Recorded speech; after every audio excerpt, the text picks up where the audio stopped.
Before we dive in, hit like, subscribe, and mark your attendance. Class is in session. Atlanta is back. We've got oil and vinegar, chicken and waffles, and a broken bouquet. Broken flowers from a broken person. Let's get into it. We open with new taglines. I've lived many lives, and all of them have been fabulous. More lives than me using the motherlode cheat on The Sims. Drew demands a leading role in the drama, but production gives her a featured credit. Shamea says she's been loyal to a fault and she's ready to have her own back. The lapdog is unionizing. I'm short, seasoned, and always a full course meal. We'll see if she's surf and turf or an Applebee's sampler. In a field of players, I always run it back. She should have run that one back to the tagline writer's room. Phaedra says they call her the Godfather, the they being Phaedra looking in the mirror. While they're busy beefing, I stay vegan. Her brand logo might as well be flickering like a Spirit Halloween sign on November 1st. I don't need any background singers. It's always my show. The hostile takeover I didn't know I needed.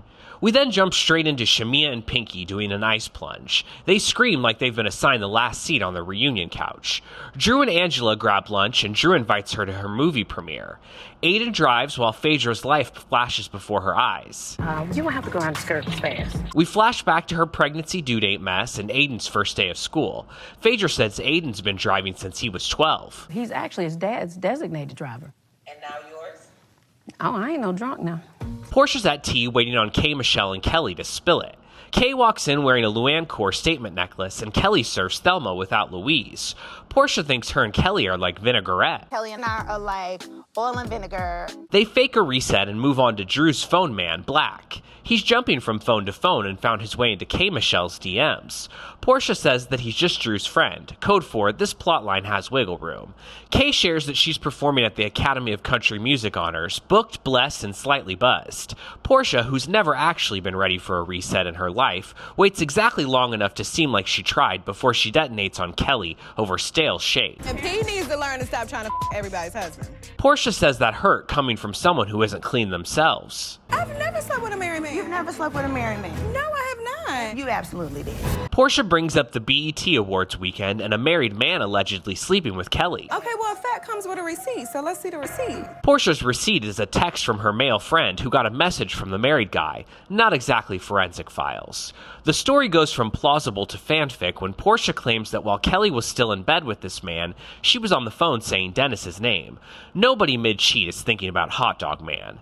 The fight develops into semantics, press versus after show, private versus public. We are in a public restaurant and a public space with public people across from Publix. They're debating distribution models instead of the lie.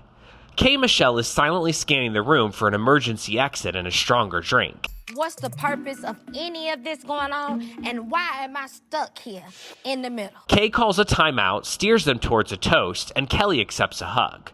We check in on Pinky. She and her husband Derek are wrangling their blended brood of 5. We get her empire origin story, the rise and fall. She lost the company for 43 days and bought it back. She's restructuring and admitting she felt emotionally abandoned while his empire is eating and hers is fasting. At Kay Michelle's new house, her husband carries her over the threshold. Fairy tale framing with a messy audiobook. Oh, no, baby. We sat around for 10 years. 10-year situationship to a marriage pipeline, sponsored by Panic and FOMO. Kelly, Shamea, and Angela go shopping. The dog's pink, Kelly is stressed, and her ex is talking to Tasha K. Angela is disgusted. I can't stand a man who talk too much. You just a bitch. She recaps Porsha's married man accusation at tea and drags out a storyline so old it's nearly compost. Shamea defends Kelly. Thelma has found her Louise. It's Drew's big night. She arrives with Claudia, a season 7 Easter egg. Angela and Phaedra squash their beef at the door. Phaedra boldly says she wasn't behind the incident at Kelly's event last year.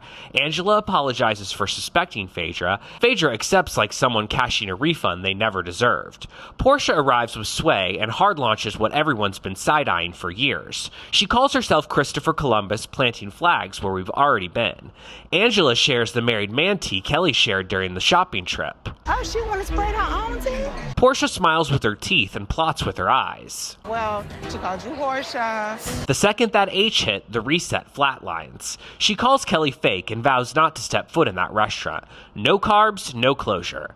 They take their seats. Production clocks Drew's survival time as 35 minutes in. Dang, Drew, you gone? I'm gone, guys. Kelly, meanwhile, is in full grand opening, grand breakdown mode. She navigated through debt, drama, and a health inspector, but she passed with an A and is ready to open the doors. The ladies pile in. Phaedra, calling Angela my friend, scrambles Shamea's head like an egg on a Waffle House grill. Shamea says the lesson is they can sweep things under the rug, but Angela insists she and Phaedra handled it like grown women. Then a big bouquet arrives for Kelly from Porsha. Kelly, congratulations. We need to talk. XOXO. Kelly retells the BET saga, the married man allegation, and the dentist name drop. The table agrees. If you're in bed with a married man, the only thing you're thinking about is the exit strategy, not Porsha's ex with the chili dogs. Cynthia FaceTimes Porsha, and Angela snatches the phone and passes it around like a hot mic. Kelly tells Porsha what she thought about her flowers. Broken flowers from a broken person. Kelly hangs up and says if she really cared, she would have shown up with a card and a credit limit, not a florist and a note. Drew and Shamea try to build towards something that resembles a friendship. Drew brings up the YouTube apology. Drew calls it a threat wearing an apology's clothes. Mama Morton decides enough is enough and delivers a sermon, a prayer, and a veiled warning. Tell the devil he's a liar. Everyone agrees they're too full to fight. K. Michelle's storyline flips from career high to body horror. In Nashville, she slayed at the awards, but now she's facing a health crisis. She reveals she stood up from a couch and realized she was leaking fluid from an old silicone site. The doctor tells her she needs reconstructive surgery, a genuine cautionary tale dropped right in the middle of wigs, waffles, and whiskey tea. Whose receipts are you actually buying? Let me know in the comments.